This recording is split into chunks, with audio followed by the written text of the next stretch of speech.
I'm Corbin Cracklow. I am a member of Group 15, which is the lift chain stretch monitor, and this is Progress Report 1.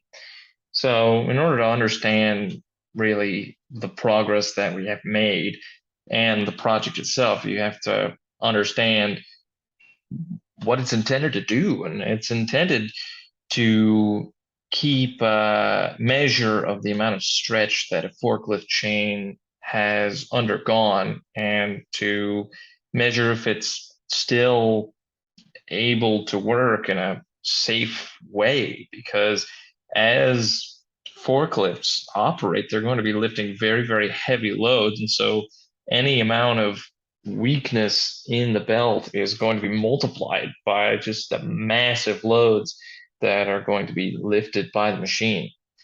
And so, in order to figure out, well, step one, how do you measure the stretch of a chain? Well, look that up. Turns out it's typically done by taking the average of chain lengths over a particular number of lengths. So just finding the mean as you go along. And there are special tools that do this, but unfortunately, that does require human intervention and human use of the tools. So it's not particularly helpful if you want to have it done unconsciously by a sensor that's mounted to the forklift, ergo, our project. And what is an unsafe amount of stretch? Well, it turns out, again, that it's not a lot. It's just anything greater than 2% is a huge danger zone because this reduces the chain strength by about 15%. And when you're lifting loads as big as a ton or more, that 15% can mean a huge amount of lost strength. And a worker just going about their day to day, not knowing that the chain is far too weak, is going to start lifting things that the chain can't take anymore. And this could pose an issue to the safety of the equipment, to the safety of the merchandise, and to the safety of the worker themselves. Now, in the right image is a chain wear gauge by a competing company. And this one is not going to be useful, shall we say, for the same lifts that are at Hyster, which is our partner company, because the chains on forklifts are often a lot wider than this. This looks like a bike chain is being measured, but our monitor idea is going to have a similar concept where the chain will be fed through it and the speed of the chain will be measured along with a running count of, and again, the average of the chain link lengths as those chain links are counted by the sensor.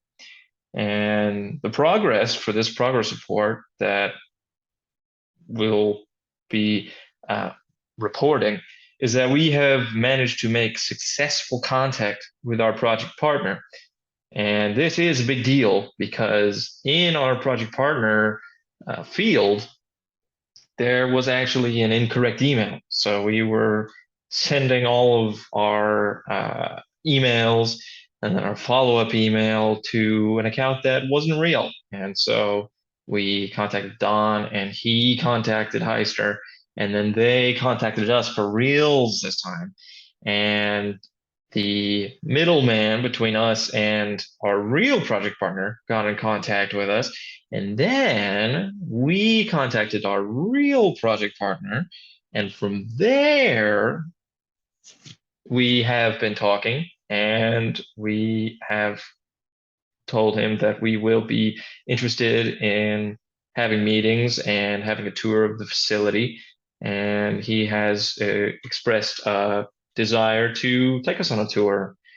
And so we will be asking loads of questions and getting the specifics of the equipment at Hyster, because no doubt them being a construction company that makes their own equipment is going to have specific chains and specific ways that the machines are set up. And so we have been thinking about possible designs that include one sensor 10 inches lower than the other so that we can actively take overall length measurements of a particular amount of chains and measure the speed of the chain accurately.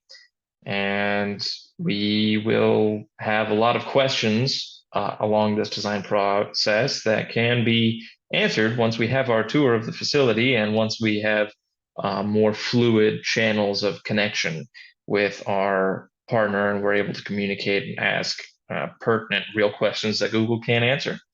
And so our next step is going to be to plan real prototypes based off of those answered questions. And hopefully, well, not hopefully, we will be able to integrate the tech demo into our design, which will be extremely helpful.